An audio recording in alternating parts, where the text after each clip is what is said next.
Sam. Hi, Dale. Nice to see you again. Welcome back, everybody. Naked Insights, musing all the things health, relationship, and trauma. Yes, indeed. So we are really excited to be talking about attachment today, attachment styles. We kind of touched on it a little bit in the last episode, but we're going to go a deeper dive today.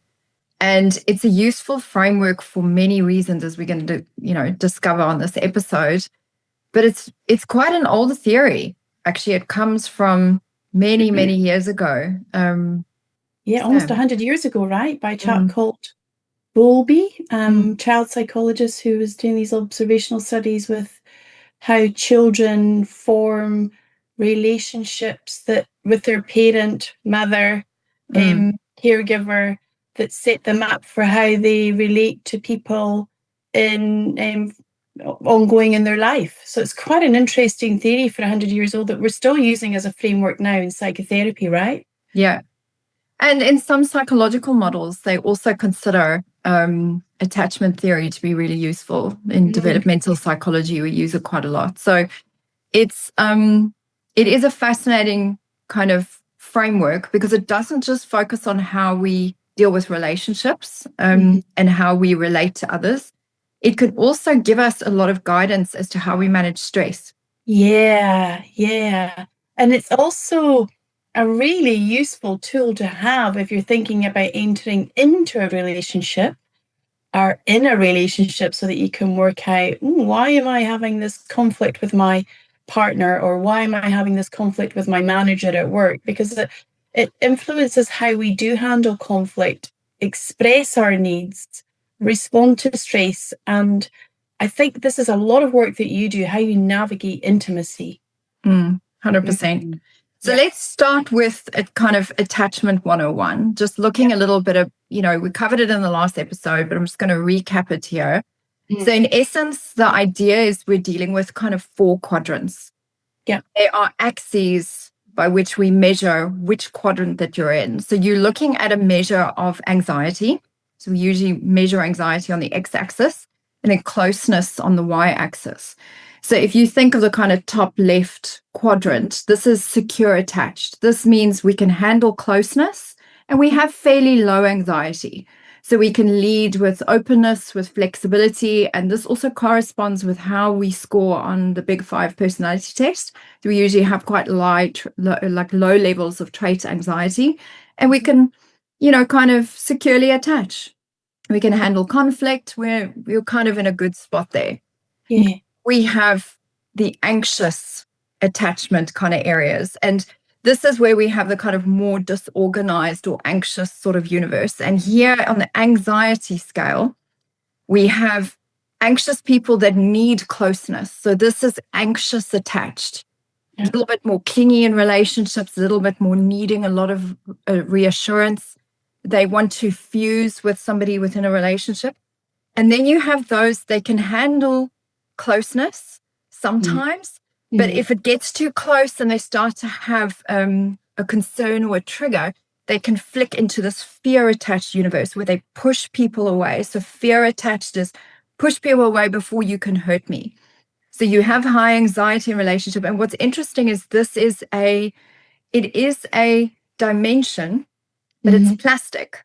It depends on what's happening. You can move up and down this kind of disorganized dimension to be close, or 1 minute we don't want to be close.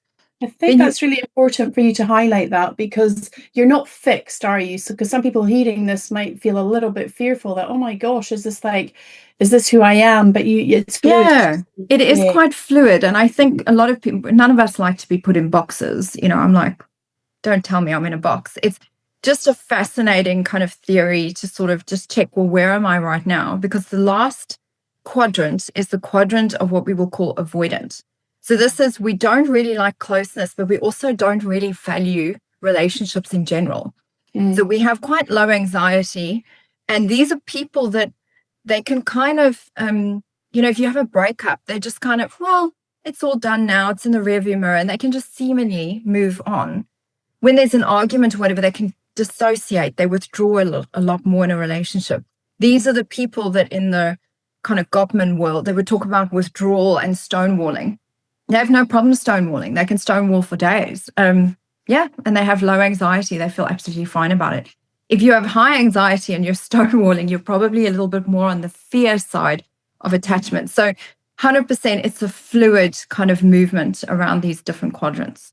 Yeah, nice. So then that kind of fits quite nicely into these subtypes that you can have, that you can be anxious avoidant. You can, but the one out of that quadrant though is secure, right? They seem to be quite solid. And so it would be useful for our audience to learn what contributes to being a secure attached, an anxious attached, a disorganized attached, an avoidant attached. What kind of scenarios could you expect for that to be set up in your core organization? I mean, I think what's really important is if you find yourself a little bit more anxious attached, is don't feel too boxed by that. So if you find yourself fear or avoidant, this is just your kind of baseline. It's your starting position. And it's often informed by what trauma you had as a child, what your childhood was like, what are some of the dynamics and experiences that you had as you were growing up? What were your parents like? How did they attach? So some of it is nature and some of it is nurture. So it's your baseline. It's like where you begin. Oh, yes, this is where I am right now. A lot of moving to secure attached, because these are the unicorns. Like I remember when I first heard about this, I was like, I want to be secure attached. I don't like going up and down this anxious area. It's not evolved. I don't like it. So I found it kind of like I want to move more to the secure attached universe. Yeah. And first thing is awareness, like understanding, like what are some of the factors that are associated to it? Getting yourself into therapy or doing some coaching around this stuff, learning about it, reading about it. The more aware we are, the more we can kind of understand why we're feeling dysregulated if we are in the kind of anxious or disorganized universe. Why do we push people away? What is going on behind there? What is the trigger? What is driving that? Am I reliving a dynamic from childhood or what's going on? So awareness, education, understanding, a lot of these things make a massive difference to becoming more secure attached. Also, what kind of relationship you're in.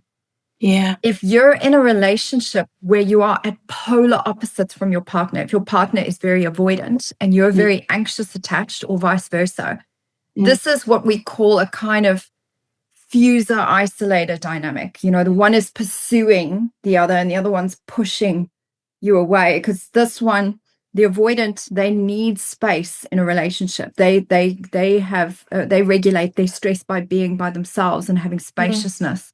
Whereas anxious, they regulate their stress by being close.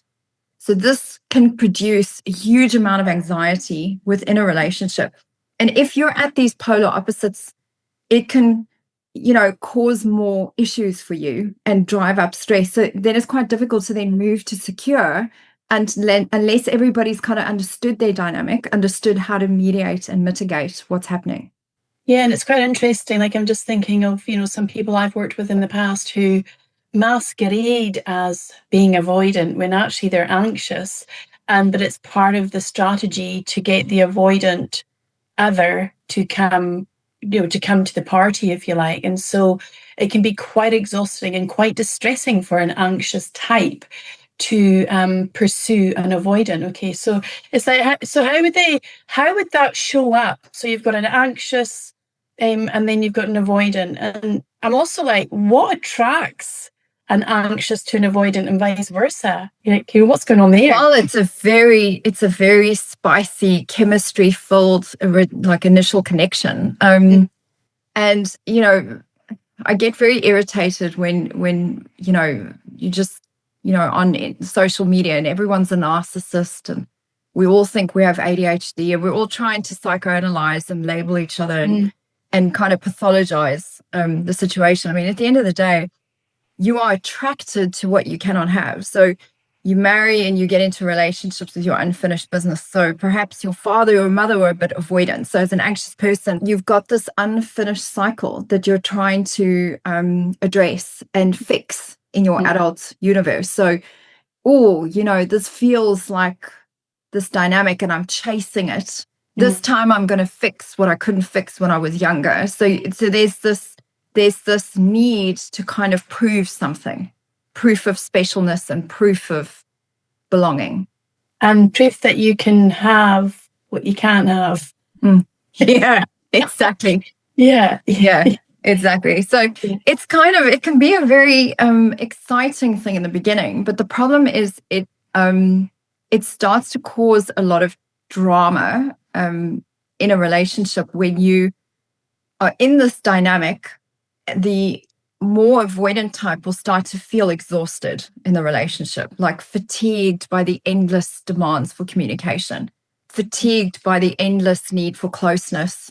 Why can't we just take space? Why can't I have, their independence and their need for autonomy starts to get challenged. So they need space, and these people are just continually pursuing, and it starts to kind of drive in this direction. So if we're in those sorts of dynamics, it's really important to get outside help, because the fix, one of the kind of fixes, if there is one, obviously is first awareness. But Harville Hendricks created like the imago kind of therapy, and what he was pointing out was this dynamic. We're reliving dynamics from childhood. And in this type of imago therapy, what they're really doing is noticing these dynamics and then starting to kind of do self-regulation for the person that is needing time out, and they signpost better. So rather than just withdrawing and stonewalling, they signpost, okay, I'm just needing some space. I'll be back in an hour. Like, we can talk then. I'm just feeling a bit flooded. This is some Gottman language. So I'm a bit flooded, and they're advocating for themselves. And then the person that is anxious, that is doing the chasing, has to do some self-regulation to kind of like, okay, it's all right. I need to calm down. I need to get my own needs met. Yeah. The challenge with anxious is we learn to get our needs met. It has to be in the presence of another, because we do not feel a very deep connection to ourselves. So the biggest work you can do if you are anxious attached is to work on yourself and your own ability to get your own needs met. If you're always looking to an other to meet your needs, you are always in that dependent kind of cycle with somebody. And always going to be disappointed and not fulfilled, I guess, not having that nourishing kind of experience, right? Yeah.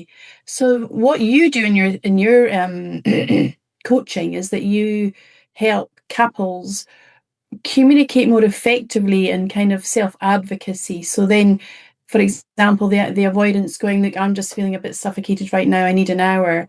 That would, I would assume, help the anxious attachment style go, oh, it's okay, I know what's going on now.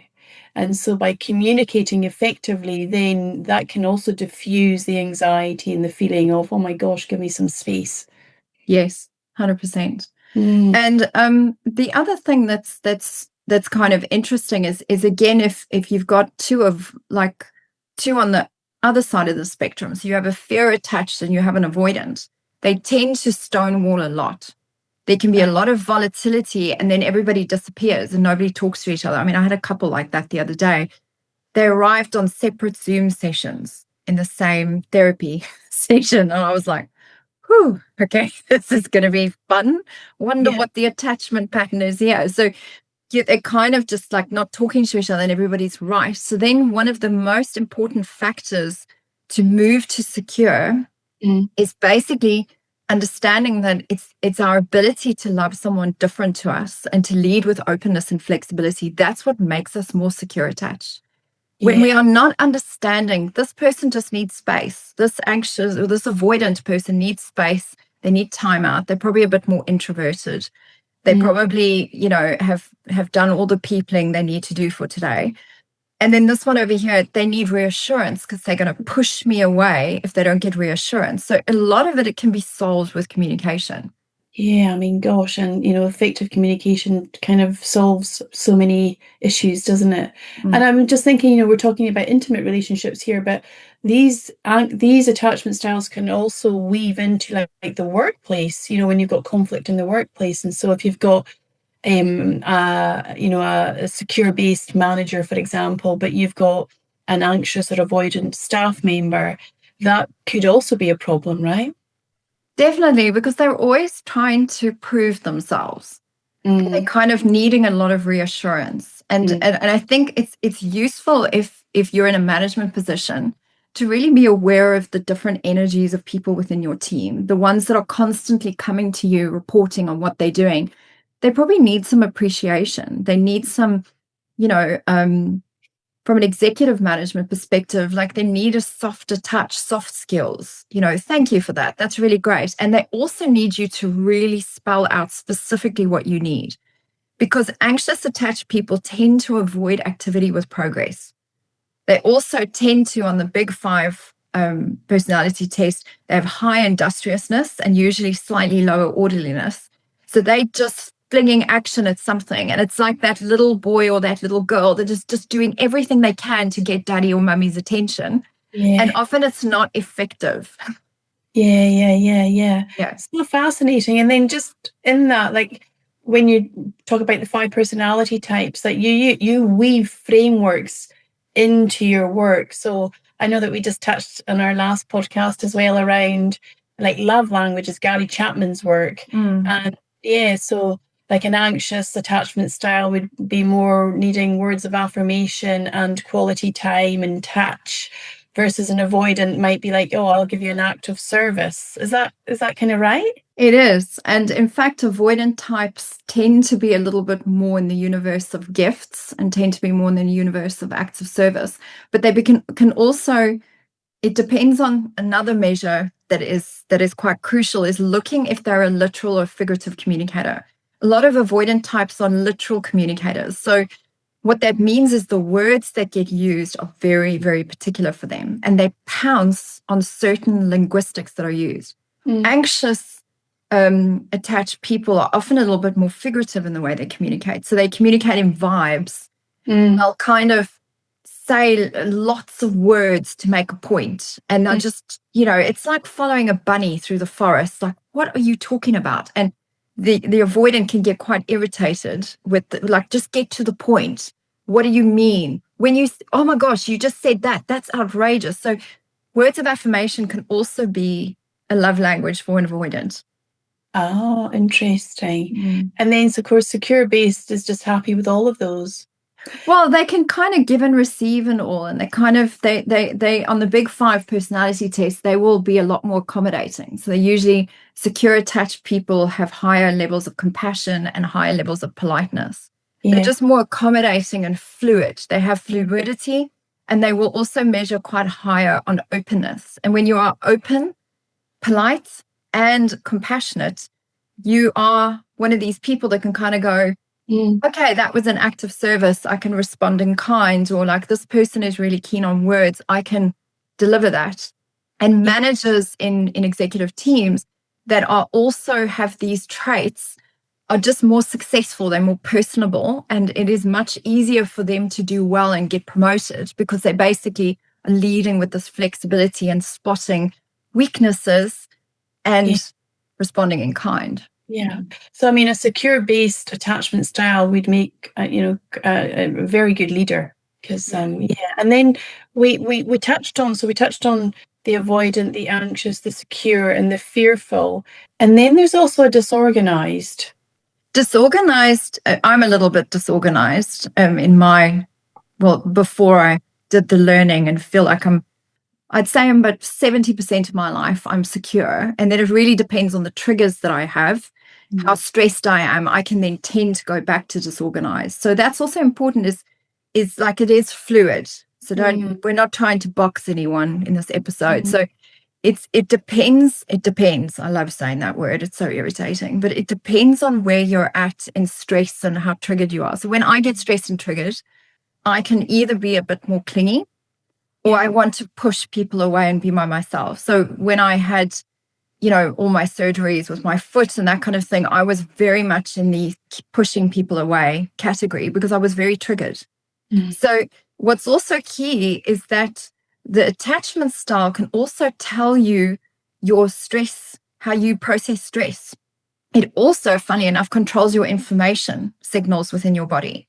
There's been studies that have been done that can show that the more triggered you are, and the more you are having this disorganized attachment pattern, the higher levels of interleukin-6 are actually measured within your body. So you have more inflammation markers within your body when you are dysregulated. Yeah, so your attachment style can actually impact your health. Big Because time. interleukin 6 is a pro-inflammatory mediator, so you might get like sore joints, you might experience irritable bowel syndrome. We know that pro-inflammatory cells can impact on your sleep. So yeah, wow, it's kind of filters through, right? This is this psychoneuroimmunology where we're looking at this whole person and how we're observing them and what they need, right? That's right. Yeah. Yeah, Yeah. big time. The other thing that's interesting as we talk about stress and triggers, one of the things is there are quite a lot of studies, newer studies that are being done on managing infidelity in partnerships. And your attachment style actually tells you what kind of infidelity you will probably be more prone to. Fascinating. I Tell know, us it's more. crazy. Yeah, yeah. So I'll give you some examples. So I won't obviously ever name names of any of the clients that I work with, but if you have, for example, an avoidant and you have an anxious attached person, guess what kind of infidelity an avoidant person prefers? If they're in a relationship, their day-to-day relationship is with an anxious person. They would probably prefer another avoidant where it's just easy, no dramas. Transactional. All transactional. Yeah. It's quite Mm. interesting because you, in essence, are in a relationship with someone where you find that their needs are suffocating. It's too much. There's almost too many hoops we need to jump through to have intimacy within the relationship. Transactional infidelity is infidelity that is associated more to online infidelity, pornography, lap dances, prostitution, things that are like, all right, I don't need to talk to you and I don't need to date you and walk through hoops and buy you dinner. Like we just get it done. Don't need to get too emotional or close. Don't want to get close. Okay. So that is an interesting thing to kind of like think about. The other thing that is interesting is if you're in a relationship where you are the kind of more anxious person and you're in a relationship with an avoidant, what kind of infidelity would the anxious attached person be prone to? Probably looking for maybe another anxious that wants to equally be with them and is anxious on separation and can't stop thinking about each other. So those similar kind of traits that you would expect to see in an anxious style. 100%. So this is where you see more emotional affairs, more deeper intimacy kind of connection. So what's missing in the core relationship, this is, you go and actualize this in an outside relationship. That's ultimately the point of infidelity. And in infidelity therapy work, what we're really interested in is getting to the source of that. What I find frustrating, and it is, I mean, I've been cheated on like multiple times. I've had, all the failures of relationships, which is why, I can kind of go down this track and sort of talk about it with great knowledge, is to be on the receiving end. The fixation and focus tends to be on the injustice that was done, the hurt that was caused, particularly if you're the betrayed person, the offender. This is bad, this is wrong. So the focus is a little bit too much on what actually happened in the infidelity, rather than the focus being what was the status of the relationship and the dynamic between us that created an environment for the infidelity to occur in the first place. Yes. Was I an avoidant that was feeling suffocated? Was I an anxious, attached person that wasn't getting my emotional needs met? Was there some needs met and like not being met in the relationship, and I was actually feeling starved or suffocated? So there's something that's really important to kind of get. And when couples that really access that level of data and get to the real source of it, that's where you see great success out of infidelity therapy and marriage counseling. Yeah, so the core material gets addressed, okay, and unpacked and then studied and then I guess couples will decide, yep, now I've got that data, I want to let's give it a go, or now I've got that data, thanks very much, cheerio. Yeah, 100%. Yeah. So I think the other thing is also it's important to also look at the intergenerational lens. People that have had a lot of childhood trauma are usually going to have some kind of disorganized attachment. Hence, they're either anxious or they fear attached with some high anxiety within a relationship. They'll also tend to have, on the big 5 personality scale, more withdrawal and volatility markers, so have more anxiety in relationships in general. They get easier to trigger.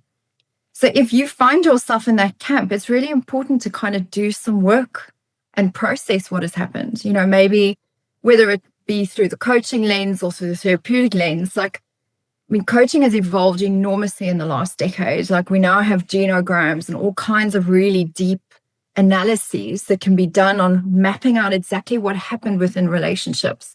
Looking at those dynamics in the same way that you do in the imago, but it's a bit more mapped out. So for people who are more visually inclined, seeing that map and then seeing how the maps live out in their current relationships, a lot of people find that very helpful.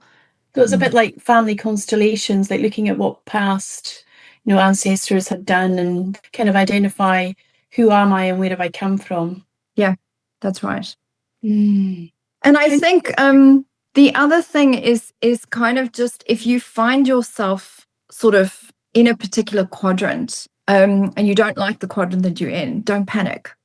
Yeah. The key is to do some work. Dig in, do some work, understand yourself, understand your partner, people in your relationship with it. If you find at work you're having challenges and people aren't noticing you, they aren't appreciating you, probably a little bit more on the disorganized side. If you feel like people are bugging you and no one seems to just be getting on with what they should be getting on with, you're probably a little bit more on the avoidance side. So it's understanding like where you are and actually,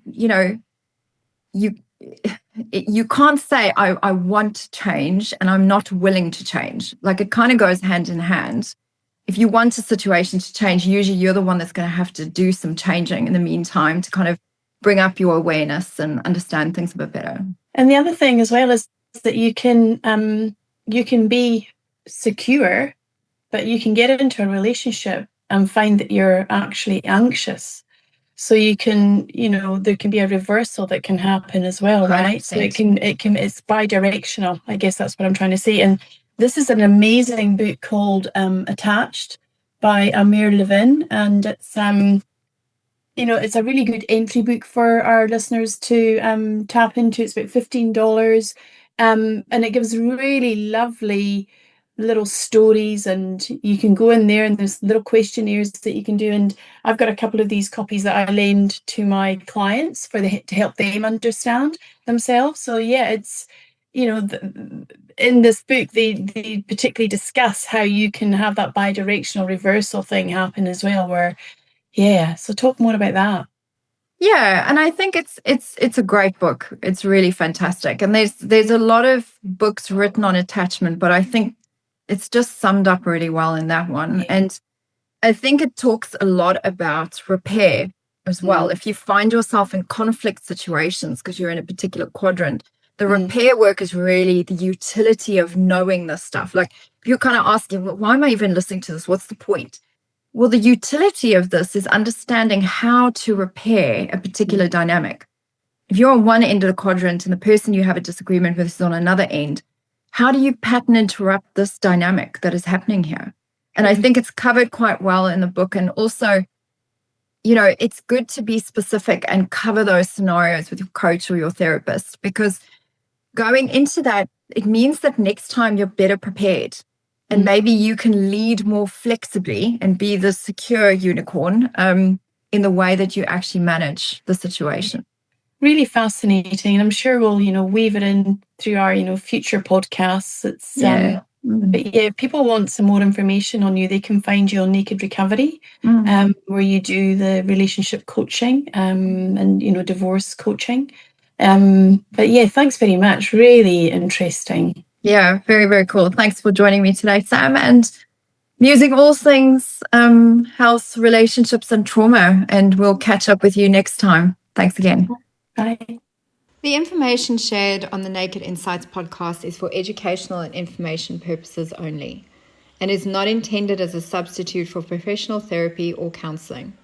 While we aim to provide helpful and accurate insights, individual experiences may vary. If you're experiencing trauma, mental health issues, or distress, please seek guidance from a qualified professional. The views expressed by us as the hosts are our own and do not necessarily reflect the opinions or positions of any affiliated organizations.